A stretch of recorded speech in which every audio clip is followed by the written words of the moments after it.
প্রিয় দর্শক, আমি সমতুল নস্কর আর আপনারা দেখছেন নবরূপে সংবাদ।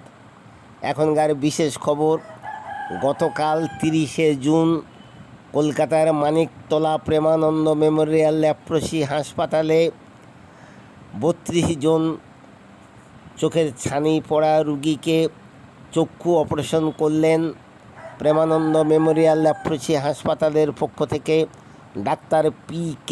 সিংহ মহাশয় এবং প্রেমানন্দ মেমোরিয়াল ল্যাপ্রসি হাসপাতালের ফান্ডাইজার মিস্টার মাক মলয় আমরস মহাশয়ের পরিচালনায় এবং নেতৃত্বে গ্রাম বাংলা থেকে বিভিন্ন জায়গায় চোখের ক্যাম্প করে ছানি অপারেশন চিহ্নিত করা হয়েছে।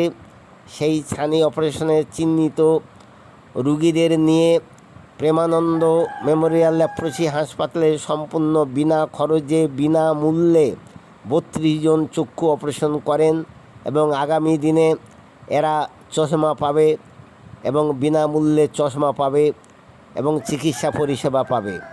তাই এলাকার মানুষ এবং যারা অপারেশন হয়েছেন সবাই প্রেমানন্দ মেমোরিয়াল ল্যাপ্রসি হাসপাতালের ফান্ডাইজার মিস্টার মলয়বাবু এবং হাসপাতালের সমস্ত ডাক্তার কর্মীদেরকে ধন্যবাদ জানালেন। এবং মলয়বাবু আরও এক বার্তা দিলেন সকল রুগীর অভিভাবকদের উদ্দেশ্যে।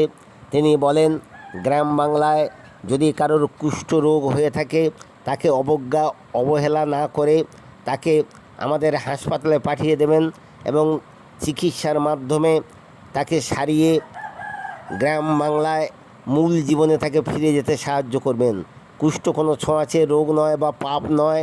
কুষ্ঠ রুগীকে অবহেলা না করে যত্ন নিন এবং কুষ্ঠ রুগীর সেবা করুন এবং কুষ্ঠ কোনো ছোঁয়াচে রোগ নয়। এবং সাথে সাথে তিনি আরও বলেন, গ্রাম বাংলার অনেক মায়েরা যারা লজ্জায় তাদের গুপ্ত চর্মরোগ সহ বিভিন্ন রোগের কথা ডাক্তারদের বলতে পারেন না, তাদেরকে জানাচ্ছেন আপনারা মানিকতলা প্রেমানন্দ মেমোরিয়াল ল্যাপ্রসি হাসপাতালে চলে আসুন। এখানে ডাক্তার আন্নামা জনের কাছে চিকিৎসা করে সারিয়ে তুলুন এবং সুস্থ হয়ে ফিরে যান। চলুন।